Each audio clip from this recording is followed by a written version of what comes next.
44 वर्षों के उपरांत एक ऐसा संयोग बना है जिसकी वजह से देश ही नहीं बल्कि विदेशी भी यहाँ पर प्रयागराज में भागे चले आ रहे हैं। इस महाकुंभ की महिमा हर व्यक्ति के लिए अलग अलग है। आप किसी आम व्यक्ति से बोलेंगे तो कहेंगे हम मोक्ष की प्राप्ति के लिए आए हैं। आप साधु संतों से भी पूछेंगे तो वो भी ये कहेंगे कि हम तो पुण्य के लिए आए हैं, मोक्ष ही एकमात्र हमारा लक्ष्य है। तो सोचिए जरा, जाति पाति का भेद खत्म हो गया। मेरे साथ बेहद खास मेहमान आज के इस महाकुंभ की चर्चा में हैं। कथावाचक, मोटिवेशनल स्पीकर जया किशोरी जी हमारे साथ है। जया जी, बहुत स्वागत है आपका इंडिया टीवी पर। और इस वक्त हमारे साथ पूज्य स्वामी चिदानंद जी महाराज भी हैं, हमारे साथ साध्वी भगवती जी भी हैं। तो आप ये समझ लीजिए, इस बोट यात्रा जो कि अरहल घाट से होकर इस वक्त संगम घाट की तरफ आगे जा रही है, जहां त्रिवेणी भी स्नान होने जा रहा है। उससे पहले ये चर्चा हम कर रहे हैं। जया किशोरी जी, वाकई में ये एक ऐसा अवसर है जिसके बारे में आज का युवा भी कह रहा है कि हम बहुत लकी हैं कि हम ये तिथि देख रहे हैं, हम ये अनुभव प्राप्त कर रहे हैं। आज आपके मन में क्या विचार आते हैं? बिल्कुल यही विचार है। हम बहुत लकी है एज अ जनरेशन कि हमने अपने समय में राम मंदिर भी देख लिया और इस तिथि का महाकुंभ भी देख लिया। तो हमसे ज़्यादा लकी अब शायद ही मुझे लग रहा है कोई और पीढ़ी होने वाली है। तो बहुत खुशी है और मैं पहली बार कुंभ के दर्शन करने आई हूँ। ऑल थैंक्स टू महाराज जी, साध्वी जी।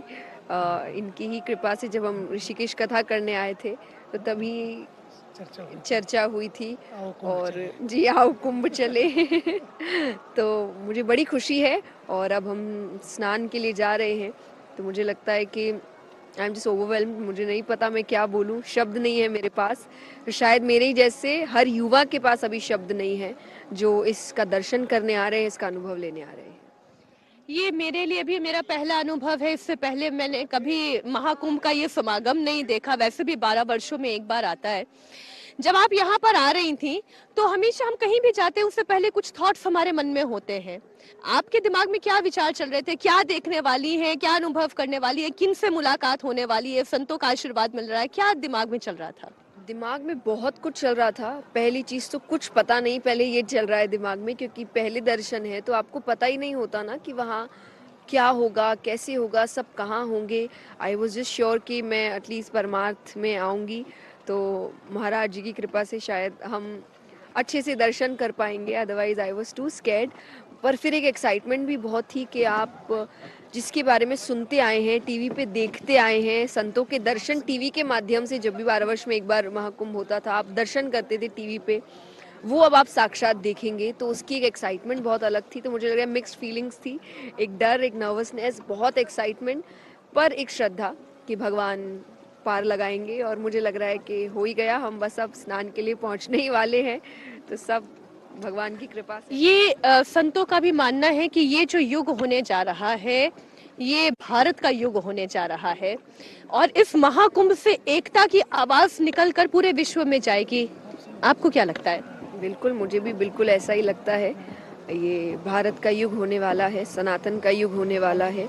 और जिस प्रकार से एकता, भक्ति, श्रद्धा बढ़ रही है अपने धर्म की ओर, अपनी संस्कृति की ओर, और हमारी भी यही कोशिश है कि ये बढ़ती जाए आज के युवा में, तभी जाके हम वो सपना पूरा कर पाएंगे, भारत को सोने की चिड़िया वापस बना पाएंगे हर रूप से। सिर्फ धन के रूप से ही नहीं, पर धर्म के रूप से, अध्यात्म के रूप से, संस्कारों के रूप से। तो यही कोशिश है और महाकुंभ उसका एक बहुत बड़ा पिलर है, आई वुड से, जो इस चीज़ को आगे लेके जाएगा। जो हर एक आयोजन को, हर एक समागम को राजनीति के चश्मे से देखते हैं, वो ये कहते हैं कि संतों का जुटान करके, आस्था का सैलाब लाके, ये सब कुछ हिंदू वोटों की गोलबंदी के लिए होता है। जो लोग ये सोचते हैं उनके बारे में आपका क्या मत है? मैं उनके बारे में सोचती ही नहीं। जो ये सोचते हैं मैं उनके बारे में नहीं सोचती। आई थिंक मेरा ये मत है। मुझे लगता है कि इन चीज़ों में हमें ये भाव नहीं जोड़ना चाहिए क्योंकि ये आस्था से जुड़ी बात है। तो अगर ये चीज़ हो रही है, ये एक अच्छी चीज़ है। युवाओं को अध्यात्म से जोड़ रहे हैं, संस्कारों से जोड़ रहे हैं, क्योंकि अंत में जब आप भारत में भारत की संस्कृति को आगे बढ़ाना ही सबसे सुंदर बात है, वो किसी भी रूप में किया जाए। So no matter what the feeling is, अगर ये हो रहा है, मुझे लगता है ऐसे सुंदर बात और कुछ नहीं हो सकती। So I am with the feeling, I am with Mahakumbh, I am with the sanskar, the adhyatma जो युवाओं तक पहुंच रहा है। तो जैसा मैंने कहा, जो ऐसा सोचते मैं उनके बारे में नहीं सोचती। वैसे भी इग्नोर कर देना से ज्यादा बड़ा और कुछ होता नहीं है। Once you ignore everything is out of sight. अच्छा, साधु संतों का जो चरित्र होता है, साधु संत तो संन्यास लेते हैं, उनके लिए तो हर दिन ही कल्पवास की तरह है। लेकिन जो आम है, आम व्यक्ति है, जो कल्पवास यहाँ पर करते हैं, सारे संसाधनों को छोड़कर यहाँ पर आते हैं, उनके लिए आप क्या कहेंगे? और खासतौर पर युवा पीढ़ी जो ये सोचती है, कई ऐसे हैं जो ये सोचते हैं कि धर्म में क्या रखा है, अर्थ उपार्जन में सब कुछ है, उन्हें क्या कहेंगे? वो भी धर्म का ही हिस्सा है। मैं कहूँगी कि ये गलत चीज़ें हमने बीच में शायद बढ़ा दी कि अगर आपको भगवान का भक्त होना है तो सब कुछ छोड़ना पड़ेगा। नहीं, आपके पास अलग अलग रास्ते, भगवान ने बड़े रास्ते निकाले हैं। गृहस्थ है आपके पास, वैराग्य है आपके पास, तो आप जो रास्ता आपको आकर्षित करता है आप उसमें जा सकते हैं। तो गृहस्थ में रहकर भी व्यक्ति धर्म से जुड़ सकता है, संन्यास लेकर भी व्यक्ति धर्म से जुड़ सकता है। And I think we have the example here right now. मैंने गृहस्थ का ही पालन किया है और हमारे साथ साधु संतों का भी आशीर्वाद और कृपा है। तो सब अपने अपने तरीकों से कार्य कर रहे हैं और शायद संतों को देखकर ही हम युवाओं में ये इच्छा प्रकट होती है कि हम भी कुछ करें, बस जहाँ है वहाँ रहकर। इतनी क्या कह सकते हैं, इतनी हिम्मत, इतनी ताकत तो हमें नहीं है जिस प्रकार से महाराज जी, साध्वी जी कर रहे हैं, पर जितना हमसे हो सकता है हम वो कोशिश करते हैं। और वो इंस्पिरेशन संतों को ही जाती है, साधुओं को ही जाती है, जो युवाओं को अब अध्यात्म की ओर लेकर जा रही है। स्वामी जी, युवा अध्यात्म की ओर जा रहा है, महाकुंभ से अध्यात्म का प्रचार प्रसार कैसे होगा? सच मानिए तो युवा की दिशा बदल रही है, और जब युवा की दिशा बदलती है तो देश बदलता है। आज युवा दीक्षा की ही आवश्यकता है और उन्हें ये बताने की जरूरत है कि अध्यात्म केवल पूजा पाठ नहीं है, अध्यात्म केवल मंदिर जाना नहीं है, मंदिर भी जाना है, मंदिर को नहीं छोड़ना है। जिसको हम उस मंदिर में देखते हैं ना, उस कोने में देखते हैं, उसको हर कोने में देखना शुरू करना है। यही उपनिषद है, यही वेद है। ईशावास्यमिदं सर्वं यत् किंच जगत्याम जगत तेना त्यक्तेन भुंजीतः मागृतः कस्य सिद्धनम। The whole world is pervaded with the divine. The same divine is in every nook and corner. And if you don't want to be cornered, create a corner for the divine. For the divine. And then you can see the divine design everywhere. Because he's there. तो whom to cheat? किसके ऊपर चिल्लाना, किसको cheat करना? सच तो ये, कोई किसी को चीट नहीं करता, व्यक्ति स्वयं को ही चीट करता है। इसलिए जिस दिन ये समझ लेंगे, जो वहाँ है ना वो यहाँ भी है, वो यहाँ भी है और वो वहाँ भी है। देखिए ना कितनी भीड़ है। ये करोड़ों की जो भीड़ है, 1.5 करोड़ लोग कल स्नान किए और आज सवेरे से ही करोड़ों का आंकड़ा बढ़ता जा रहा है। ये इस देश की श्रद्धा है। सच बताऊं, मुझे लगता है कि बगल वालों को लग रहा होगा, यार क्यों अलग हो गए हम, बिना मतलब आजाद हो गए। काहे को ये बॉर्डर क्रिएट किए, काहे को ये बैरियर क्रिएट किया, और वो सोच रहे हैं बैठे बैठे, यार कमाल है भारत। और ये श्रेय जाता है भारत के ऊर्जावान तपस्वी प्रधानमंत्री जी को, जिन्होंने इस देश में वो ऊर्जा, 74 साल के हैं, लेकिन सच मानिए इस 74 सालों में जो किया, किसी की 4 जिंदगी, किसी की 100 बरस की जिंदगी। कई बार सोचते हैं इतनी जिंदगी हो, लेकिन जरूरी नहीं है जिंदगी कितनी हो, लेकिन जिंदगी में एक जिंदगी ही काफी है। अभी जो पूज्य स्वामी जी ने कहा, मैं उसी प्रश्न को लेकर आपके पास आ रही हूँ जया जी, कि ये जो आस्था का, ये जो श्रद्धा का सैलाब चारों तरफ मेरे दिखाई दे रहा है, घाट पटे पड़े हैं। 1.5 करोड़ से ऊपर तो आज सुबह 8:30 बजे तक श्रद्धालुओं ने स्नान कर लिया। ऐसा तो नहीं है, हमेशा से ये महाकुंभ चला आ रहा है। ये जागृति, इसमें क्या मोदी जी की या योगी जी की भूमिका है इस जागृति में? बिल्कुल है, मुझे लगता है उनकी भूमिका है, उनकी व्यवस्था है। जिस प्रकार की व्यवस्था, जैसे हम जब आ रहे थे तभी हमने घाट पे बात की कि इतनी संख्या, फिर भी इतनी सफाई, इतनी अच्छी व्यवस्था। तो बिल्कुल है, क्योंकि देखिए अंत में युवा विजुअल से आकर्षित होता है सबसे पहले। उसे अगर दिखने में अच्छा लग रहा है, दिखने में उसको सुंदर लग रहा है, तब वो आने की कोशिश करता है। उसके बाद उसके भाव जुड़ते हैं। तो वो दिखने में आकर्षण हो सके, उसके लिए सरकार का बहुत कार्य है यहाँ पर। तो मुझे तो बिल्कुल लगता है कि उनका बहुत बड़ा हाथ है युवाओं को अध्यात्म धर्म की ओर लेकर आने में। और अभी रिसेंटली हम उन्होंने जो अवार्ड फंक्शन किया था, और मैं सौभाग्यशाली हूँ, मुझे उसका हिस्सा बनने का मौका मिला, जहाँ 6000 से ज़्यादा युवा आए थे जो फ़ोन में लगे हैं एज क्रिएटर्स। वहाँ पर भी आकर उन्होंने श्री राम की बात की, हमारे शास्त्रों की बात की, अध्यात्म की बात की, भगवान की बात की। तो क्रिएटर्स को भी कैसे उन्होंने उनकी ही भाषा में भगवान से जोड़ने का काम उस छोटे से समय में कर दिया। तो वो बहुत सुंदर बात है। तो बिल्कुल है, हमारे प्रधानमंत्री जी, हमारे मुख्यमंत्री जी, जिन्होंने इतनी सुंदर व्यवस्था की है। सो आई एम वेरी हैप्पी कि फाइनली देश बदल रहा है। अभी स्वामी जी ने एक और बात कही, जो कट गए हैं वो भी सोच रहे हैं कि हम क्यों चले गए वहां पर। और अभी कुछ दिनों पहले शंकराचार्य जी ने भी कहा कि अब सबको एक हो जाना चाहिए, आप और हम संकल्प लें तो क्या नहीं हो सकता। गृह मंत्री अमित शाह जी भी कह चुके हैं लोकसभा में कि अब पीओके भी जल्द भारत का हिस्सा होगा। आप ऐसी व्यवस्था देखती हैं जहां पर सब एक हो जाएंगे? ये थोड़ा आप सरकार से क्वेश्चन करें, मैं अध्यात्म से नहीं, मैं इस एकात्मवाद की भी बात करती हूँ। साथ हो के कि हम तो उस समय से कि जहाँ सब हमारा परिवार है, वसुदेव कुटुंबकम, सब भगवान का ही परिवार है, सबको साथ लेके चलना है।